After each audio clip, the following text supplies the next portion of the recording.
A very good evening to you. Thanks for joining us on the Thursday edition of the show. I'm Yemi Adebayo. Well, on the show tonight, we have a special guest for you. I won't let the cat out of the bag, but if you watch the Women's World Cup, one of the stars for the Super Falcons seated right here in the Lagos studio, and we will be having an interesting conversation with her, but I won't let the cat out of the bag just yet. Also, we will take a look at the aftermath of the UEFA Champions League. We will also take a look at what is going on now in the Europa League. Some matches have been concluded. We'll talk about that as we move on. We'll also talk about things happening in the Nigerian National League. We'll also talk about grassroots football on the show tonight. So it's a loaded package for you. As you already know, it's a two-man show. My colleague Uchenna Kanu is suited and ready as we take this trip together. Greetings to you, Austin. Another good day to talk sports. Sporting greetings to you, Yemi, and of course everyone joining us on the show tonight. There's so much going on in our world of sports. You know, I heard you talking about the UEFA Champions League, and right here in England, it's a big conversation going on, particularly among fans of Manchester United. Yemi, they are singing Eric Ten Hag going. I don't know if it's gone yet, but some section of those fans, they are saying gone for the Glazers family. That loss to FC Copenhagen has just dented Manchester United hopes of being that team that they thought they could be this season. Football is crazy. I can't wait to get into that conversation with the special guests that we have in the studio right there in Lagos. And also the joy of grassroots football development. You know, we always say that it should go beyond competitions. Now, we talked about the Prosperity Cup and what Bayelsa State they are doing with that competition. It's interesting to know that they are not stopping after the competition. We'll get updates as regards that one. And of course, the Europa League. Just before I came on air, Jurgen Klopp wasn't happy because it has ended to lose 3, Liverpool 2. You know what I mean? All right, Toulouse, fond memories. France 98, Nigeria, thinking of Brazil, went to Toulouse, lost to Denmark. I still remember as if it was yesterday. All right, let's introduce our guest in the Lagos studio. I told you that if you watch the Women's World Cup, the name would easily comes to mind. Uchenna Kanu joins us tonight on the show. Super Falcons forward Uchenna Kanu joins us. Greetings, Uche. Hope I can call you Uche. Of course. Greetings, Uche. Thanks for joining us on the show tonight. Good evening. Thanks for having me. All right. I don't know there's a lot of things to catch up with, but I asked you this before, and I'm going to ask you again. A lot of young girls saw you at the World Cup, saw how you played, and I told you how people were mesmerized. Nigerians love silky forwards, people who can do things with both feet and all that. But it didn't all start at the World Cup. The journey began somewhere. So, I mean, how was it playing football? Did your parents try to discourage you? Did you have people who, try to help you, put a hand on your shoulder and say, go, you can do it? I mean, I was born and raised in the city of Aba in Abia State, Nigeria, and my family, has always been there the whole time. But my dad, a little bit, was skeptical. He didn't really support me that much.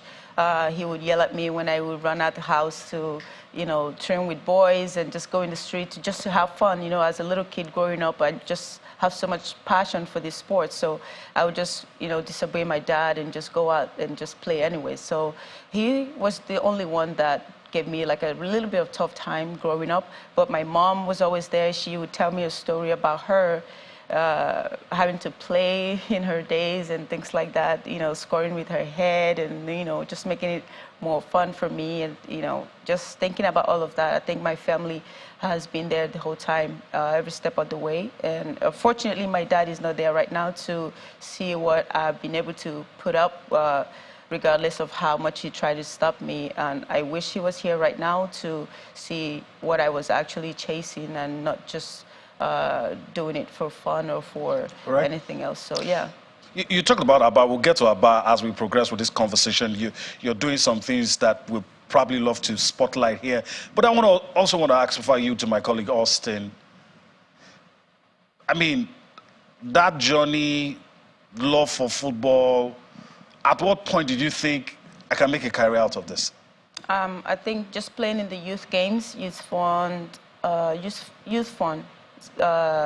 games, playing in school, just traveling away from my city to play in River State, and it was a festival tournament, and I was selected to participate, and I was like, wow, if I was selected to play, that was kind of like the biggest amateur event or amateur tournaments then, and then I'm actually on the right path. So I was like, all right, I'm probably gonna like continue to do this thing, and you know, I already have majority of the support from my family. So what's stopping me, you know? And I've always had passion for soccer, so I just continued, and yeah, here I am now.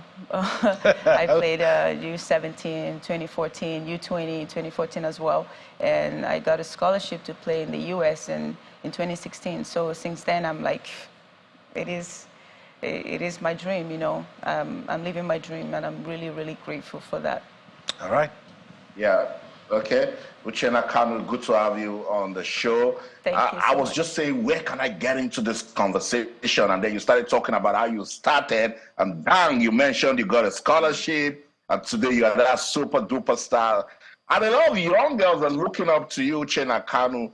We have so much talent in Nigeria. And with the way you just talked about your story, how can professional footballers like you help to discover and nurture young female footballers in Nigeria? I think it all comes down to good publicity. It comes down to giving the girls enough exposure that they need growing up, and just put them on the right path of success. In general, just making sure their welfare being taken care of, and it's just give the kids the opportunity, the environment to have fun, and try to develop passion for this sport, and not give them room for discouragement and room for failure, you know. In general, it's just about investing more in the women's football and giving these girls the platform to be who they want to be and chase their dreams, and eventually become the professional soccer or professional footballer they want to be, or they always dream of. So that's just the most important thing. That's right, the environment, you know. And each time I look at young girls in Nigeria, and everyone just focuses at the top, meanwhile there's just so much to do at the bottom. And you have good playing experience. You've played in Mexico, now you're with Louisville. What are some of the things you've seen them do abroad that we can emulate back home in Nigeria?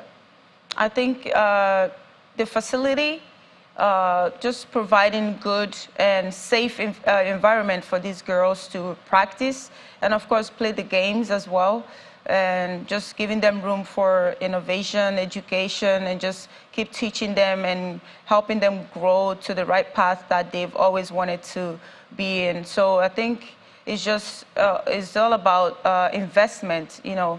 Having maybe corporate bodies investing more in women's football, and just helping them to chase their dreams and help them achieve them as well. Not just let them or discourage them and having them have their dreams, you know, dead, something like that. That's just, I don't think we women, I don't think we really need a lot of things to be who we want to be, but the little that we can get from the environment that we are at, I think we can make the most out of it. So if we can get just a little bit of investment, a little bit of publicity, a little bit of good facility and a safe environment for us to play, I think we would just have fun and just be happy doing what we're doing. Yeah, just things like that. Yeah, that's what we want. I know Yemi is sitting there with you, and he cannot wait to take it over from you. But let's go back to the elite level. Let's rewind time a bit to the FIFA Women's World Cup in New Zealand and Australia. And I see you can't wait to give me that smile, because you and your teammates, you made us so proud. We love you, and we are so, so proud of what you did for the country. What sort of experience was it for you personally? Personally, it was my best outing as a professional soccer player because, as you know, I scored my first ever World Cup goal, and it meant the world to me, and it's a huge accomplishment for me. That's like the peak of my career, and I was able to score a goal for my country, and it's always an honor to represent Nigeria, myself and my family, and it was huge for me personally just to score that goal. And of course for my team, I'm super grateful for having the opportunity to be with the Super Falcons, and the work we've put in, and all the chemistry that the team built during the tournament and during the camps prior to that. It really helped me to regain my confidence, and just it was like a dream for me, actually. I don't even know how to describe the feeling of just getting my first goal, first World Cup ever goal, So yeah, it was a really tremendous outing for me personally. All right, let me throw this one in. Still talk about the Super Falcons, your journey. What's the next big thing? I mean, I could guess, City and guess, maybe the Olympics. A lot of the members of this squad probably haven't been to the Olympics. So how big played at the World Cup, played at the Nations Cup? I guess maybe. I'm just saying, but you're here. You could correct me if I'm wrong. So what's the next big thing for the Super Falcons? I think our main focus right now is just preparing for the Olympics, and we've played the first game a couple weeks ago, and it was a good result. And we're looking forward to facing the Cameroon team, and I think we just need to do our best to get the result that we need. We have to be at the Olympics, and we know that as players, and we know that as a team, and I think we all are just working really hard to be there, because we've missed, I think, a couple of them, and we can afford to not be in France come 2024. So in general, I think the team is in a good place, and we look forward to taking the same energy just right from the World Cup to a few games now and then into the next one. Obviously it's one game at a time. So overall, we're looking forward to France 2024. All right, we're pressed for time, but let's do this. Earlier you talked about Abba, and I said we'll get to that, but I hear you're trying to give back to the community where you grew up. You're trying to be the bridge some of these young girls can cross, to get to their dreams. So what's that all about? What are the things you've been up to recently? So I recently launched my foundation, Uchenna Kanu Foundation, and basically this event coming up in December, on December 9th, and it will be in Aba City at Enyimba Stadium. The objective of this event, or my foundation, is to completely give back to my community, because I know what it feels like to be a young, talented soccer player growing up in that kind of environment. So the least I can do is just to create a platform for these girls to showcase their talents and maximize their potentials, and of course, give them the opportunity to get education as well. So we're looking forward to helping these girls get scholarships to play in the US. We're working with coaches from different colleges to scout the players and recruit them for scholarship opportunities, and that's the main objective of the event coming on December 9th. So that's basically what it's about.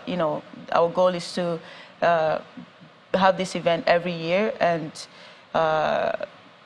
just help these girls go into the street, take the girls off the streets, and just help as many girls as we can, because we wouldn't want their talents to just die. We wouldn't want them to give up on their dreams, and this is the least I can do as someone that they look up to, someone that they aspire to be like. So the least I can do is just to have this opportunity for them. So we have our website, and it's Uchenna Kanu, uchennakanu.com/foundation. If anyone would want to, donate to help this course or help this project, I think it will be of a help to the foundation. Of course, most importantly for the girls, to help them maximize their potential, and of course get them scholarships and be able to be the next professional athlete that they would aspire to be. So that's basically what we're doing on December 9th in Aba City and Enyimba Stadium. So. All right. I guess that's a good place to let it land. Richard, I kind of want to thank you for your time. time not always our friend. Hopefully we'll get to do this some other time. Thank you so much for having me. All right. Okay, so we're going to take a quick time out and allow you listening to how teams are preparing for the Nigerian National League. Case in point, Zamfara United. So we'll allow you listening to the coach, James Ishaku, as he plans for the new season. We'll do that and we'll make a switch. All right, so let's listen to James Ishaku and we'll come back for more on Sports Tonight.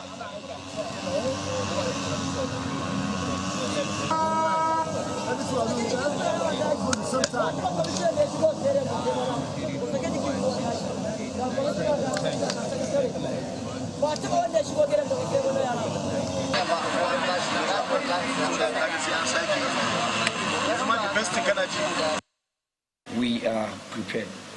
You know, we won't say 100%, but we said 80 to 90% we are prepared. Because we played some friendly matches. We played against Sokoto United. We beat Sokoto United 1-0. We went to Lagos. We played Marvelon Football Club. We lost 2-0. And we play a lot of friendly matches here in our field, Sadora Memorial Stadium. We are ready 70 to 80% by the grace of God. We will do better. The financial support we have now is something that never happened in Zamfara, in the history of Zamfara State.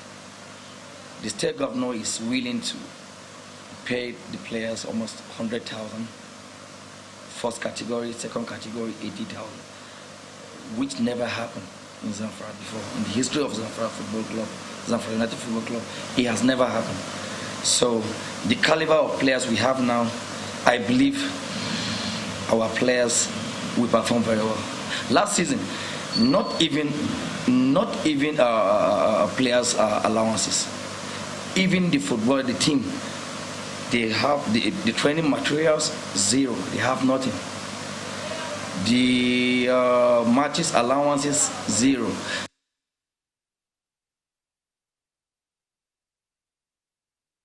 Welcome back. We made a switch. Chokwebi Akiore joins us now. Uchenna has departed.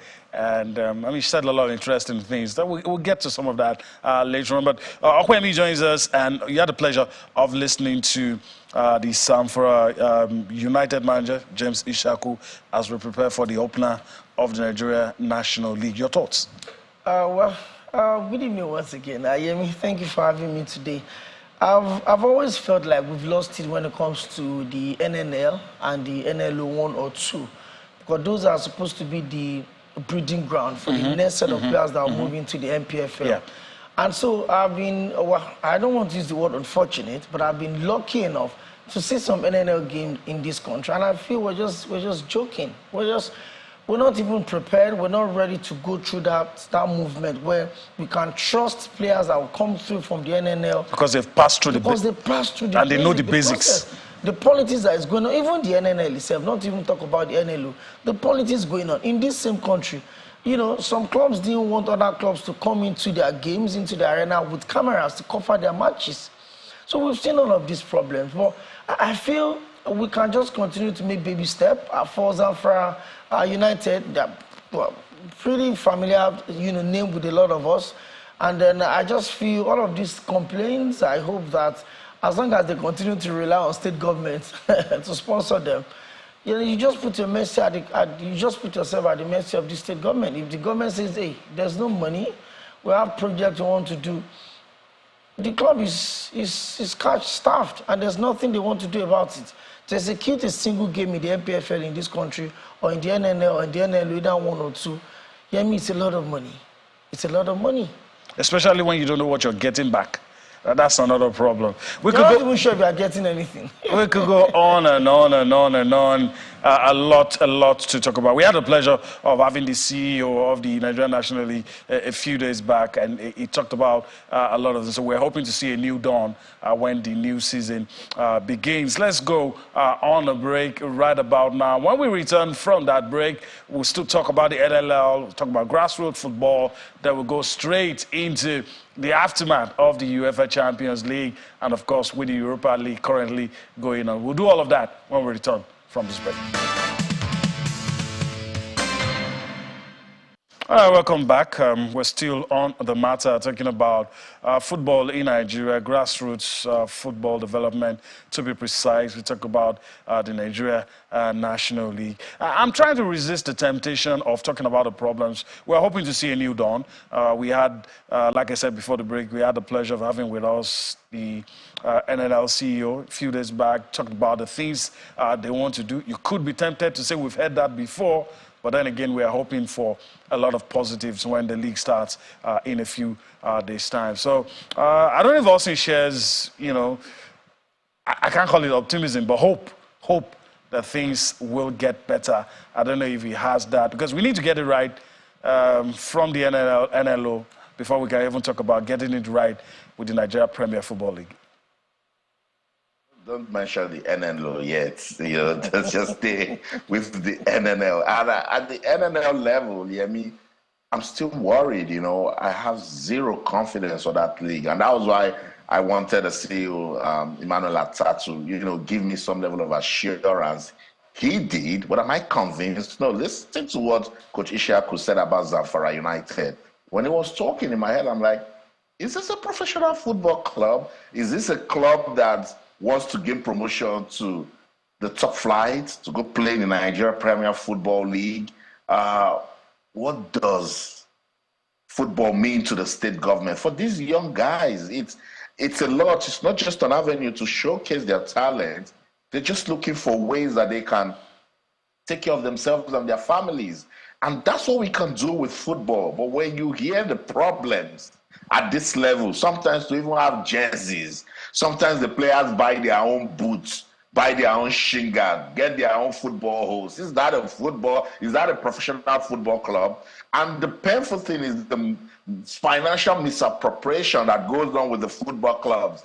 Most of them are state-owned, and there is budget allocated to these teams, but somebody somewhere just don't care. And that's because they think that they can't use football to empower young persons. That's because they believe that they cannot use football for business. So it's just same old struggle. We will have the NNL. We've always been having the NNL. Then we play football. There will be fans' trouble. There will be times when teams will not honor their matches, but we'll have teams that will qualify to the NPFL. You see what I'm telling you? They'll just say, at the end of the day, let's just do it. No, let's stop just doing it. Let's do it right. Let's be professional with it.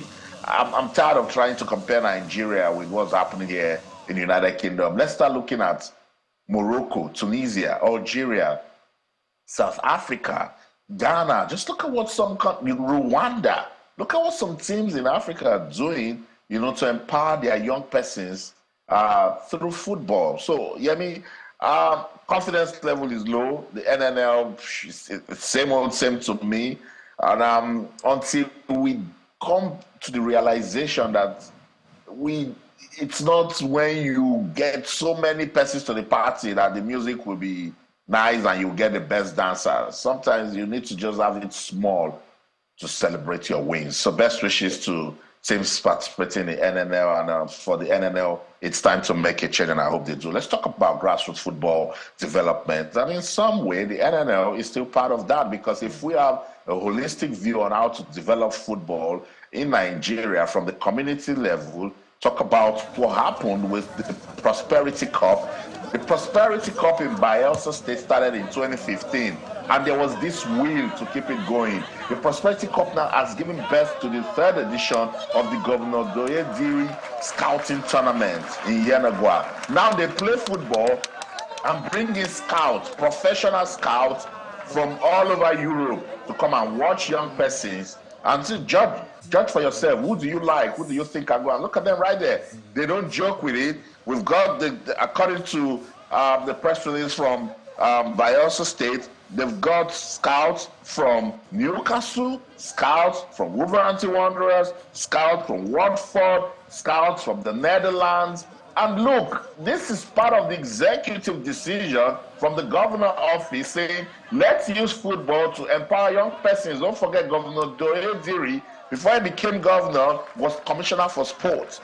Now, at that level, he understands what it is to use sports to empower young persons. Now, he has Daniel Igali renowned sports administrator, as commissioner, standing by the wings, giving him good advice. He's got the DG of the Prosperity Cup, Mr. Onoakpe, telling him, look, we did this, we did that, we got this, let's take it to the next level. And that's why they are winning. Let's take some talking points from the Governor Doyediri's scouting program. It's the 3rd edition. And I'll come back to talk some more on Sports Tonight.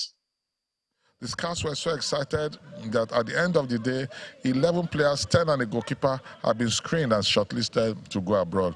Already documentation processes I'm going through. We have scouts from UK, we have scouts from Serbia, we have scouts from Germany, another from Nigeria. They all came down and they selected initially 22, but eventually 11 players who are going to play their soccer abroad. The process is ongoing, and before the end of this year, they will join the January transfer window, the January FIFA transfer window.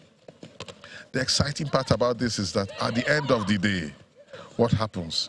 Those individuals that have gotten clubs, both in Nigeria, we have about 5 of them. 2 are in Bayelsa United, first team. 3 are in Bendel Insurance, first team. They're already playing there. 1 is joining them shortly, and 2 are in Bayelsa United as well. Now, these ones have done so well. These ones have done so well in the Prosperity Cup. They were discovered in Prosperity Cup that they've already found teams in the National League. Then about 5 of them are going abroad. Documentations are in process. Another 4 are going to go by January. So you must see that any individual that is lifted from crime and criminality, from drugs, and from the streets of Bayelsa has impacted on his immediate life, has impacted on his family, has impacted on his community, and has impacted on the state. A transformation that will follow from those players will see other youths encouraged and stimulated to go out and play football and other sports. This is one of the beauty of what we are doing, and we are excited to see that Boabo youths are turning up to the sporting arena, both male and female, and getting involved in sports development. I love it. I love it so much. There's nothing I can add. And every day on this show, this is what I talk about. Empower the grassroots and do things in phases. Opeyemi Akinyode, it started from community football. You heard the DG. He said they have given players to Bendel Insurance, players to Bayelsa United. Before we even talk about going abroad, they are already empowering the ecosystem. We must do more of this sort of programs. Well, very interesting. We would always say that we can't hold on to what we have forever. We need to find a replacement process.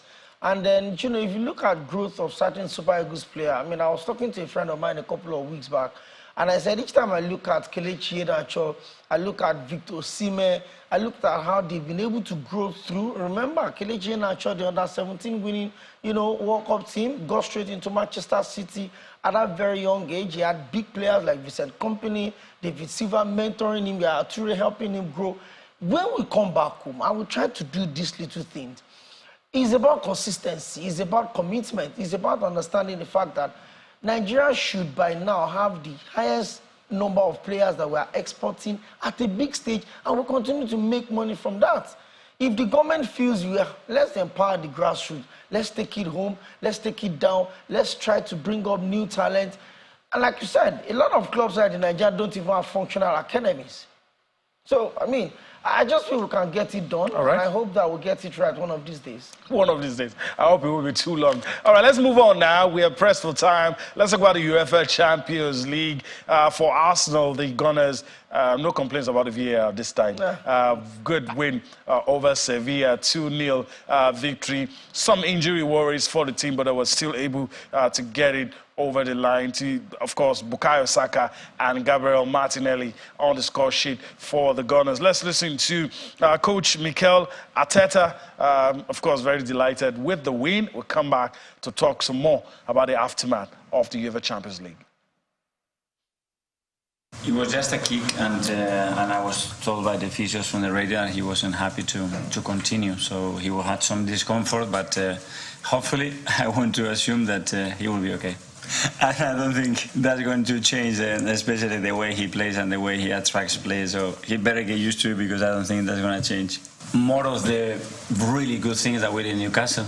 we didn't need that response because the team performed extraordinarily well against a team that they are really difficult to play against. And today it was other requirements. Tactically, we needed something else. We played at home. We needed a different game, and we implemented what we wanted really, really well. So I'm really happy with the last two performances. All right. Says he's happy with the last two performances. I don't know if I can believe that, but your thoughts quickly so that we can go to the next game. Good win, but it's coming at a cost. It appears like Bukayo Saka might, we don't know yet, might be injured. A couple of other players too. Do you think that they can continue getting these results? Well, they have to. I think Arsenal alongside Real had been a big game. They're big teams to look out for in the Champions League this season. And you're just asking, how far can Arsenal go in the Champions League? They've been away for 8 seasons. They just go back. I mean, you have young players like Trossard, young players like Martinelli, like Bukayo Saka, Emile Smith-Rowe. They've not played European football before. But look at the way Arsenal have started the season. They got a decent win in their first game, lost their second game away from home to Lens. They bounced back against Sevilla, won away from home, came back yesterday, got the job done. The result yesterday didn't even show how dominant Arsenal were in that game. They had all of the games wrapped up. And, I mean, it was just about balance. Bukayo Saka has been involved in 5 goals in the Champions League for Arsenal this season, 2 goals and 3 assists. I mean, you look at his numbers also in the Premier League, although you may say he's not scored, I think, 1 goal in the last 7 Premier League games. But in the Champions League, I think they'll grow into the tournament. They need just 1 point, to get through to the next stage. And I'm sure they want to top the group to avoid any banana peels in the next round of 16 draws. But for now, I think Arsenal will go through. Very interesting win for them yesterday, especially with all of the drama that came out of the game at Newcastle, the controversy, the 3 calls and all of that. So they needed to make an emphatic victory yesterday. The fans were supporting them all throughout the Emirates Stadium. It was a statement win. A very statement win for them. All right, a statement win. All right, also let's come to your back here. You're probably hearing things we're not hearing. Erik ten Hag, the voices growing louder. I don't know how much more the fans can take. But then, I don't know. Maybe I should be asking you this. The post-match was the intriguing part for me. The things he said about United not getting a fair shake, the referees against them, VAR. I mean, echoing the same things that Arteta said. The VAR, the refereeing was wrong, this and this. Are they just excuses? I think they're excuses, Yes, it was a chaotic night in Copenhagen. We saw 7 goals. 2 penalties, a game-changing red card, a protester ran onto the pitch, and a late winner by a 17-year-old substitute. And once again, all we're talking about is the video assistant referee. Why I say it's excuses that Erik ten Hag is giving is because they are trying to take away the fantastic display by the home side. FC Copenhagen did play well on the night. They were resilient, they kept fighting. Manchester United was up. Are we forgetting? They were leading. They had that game all wrapped until Copenhagen decided to fight. They said to them, Champions League, we're playing at home. We can get something out of this. Yes, when things don't go the way of coaches and teams, they blame the referees, they blame VAR and all of that. It's allowed. But for Ten Hag's defenders were woeful. So woeful that they were not coordinated. They couldn't even keep the ball properly for rounds of play. Rashford, was that a rash tackle? Of course it was a rash tackle. Manchester United fans, Manchester United ex-players can come out and say, oh, it can be looked away. No, it was a rash tackle, and the referee had to look at it properly and gave a red. That's what it is. So all of these talks, they are excuses. But what can I say? These are really difficult times for Manchester United, for Erik ten Hag, and the fans are singing, going. Will it be gone at the end of December? Let's listen to Ten Hag. We are very disappointed. And because you play very good, I think we started the game so well, while best minutes of this season. We are winning the game, and I think the red card changes everything. And then we concede 2 goals before halftime, which should never have counted. First is offside, second a penalty, and that is in 4 games, 4 penalties against, and where I say 3 are very debatable. I think when you freeze it, it looks always so worse. As I say, they take then so long and then make a red card of it, and I'm very disappointed about such decisions. I think the game is never meant to be like this. This has nothing to do with football. Yeah, so, but it is what it is, you know, yeah. I mean, we will continue to have this sort of conversations when our results don't go the way of players. I don't know if you agree with everything that Ten Hag talked about. Well, I think we need to admit at this point, Manchester United have not been in the best of form. They've not been able to put up some consistency. I think the last time they had this sort of a bad result, the team eventually got relegated. But again, the question is this: should the problem be on Erik Ten Hag? We need to ask. They will say that a manager is as good as his last job, but the last result had not been good. They've considered 10 goals in their last 4 games, 3 against Newcastle at the Old Trafford, 3 against Man City at Old Trafford. They managed that 1-0 victory in between the games, but you knew that it was paper over cracks. You knew there was going to be that problem. But you also need to, look at Erik Ten Hag. He survived the old Cristiano Ronaldo interview drama with Piers Morgan before the World Cup, the Mason Greenwood drama. Now he's still covered with the old Jadon Sancho conversation. The Anthony, he put up so much effort, he put all of the money on the line to bring him, had not given him results. Rashford, only 1 goal all through this season. I mean, the team looks so disorganized. I looked at the game against Copenhagen yesterday. There was not a single leader on that pitch. Manchester United were just, in tatters. And even Ten Hag sitting on the bench doesn't look like he has an idea of what was going on. There are some people that are looking back and saying maybe Ed Woodward and how he constructed this team, rewarding some players. I mean, you have players that in United earning high wages that no club wants to get off their books. I mean, we saw how hard they tried to get rid of Harry Maguire last season. At the start of this season, he was literally offered to West Ham United. He was stripped of the captain ban. I think, again, the whole, uncertainty around the ownership of the club. We don't know what the Glazer family wants to do. We don't know what Sir Ratcliffe is also coming up on board with.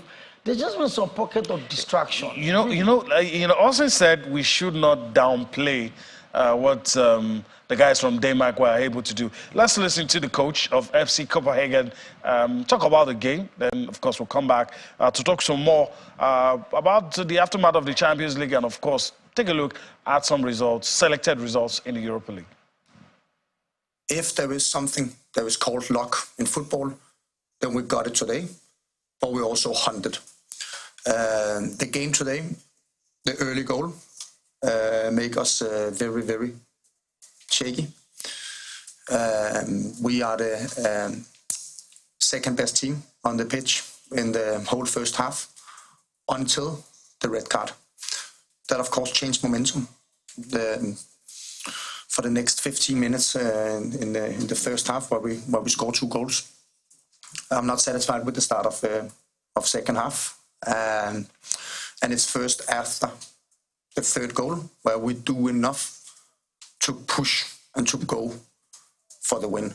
So, of course, the red card was changed the opportunities in the game. And for me as a Copenhagen coach, it was by far the weakest performance we have had in this group stage so far. So if you take the picture today, then we maybe didn't deserve 3 or maybe even 1 point. But if you take it over 4 rounds, then it's very, very well deserved that Copenhagen is on the 2nd place, because I believe truly that we have been the 2nd best team over 4 games. Not today, but over 4 games.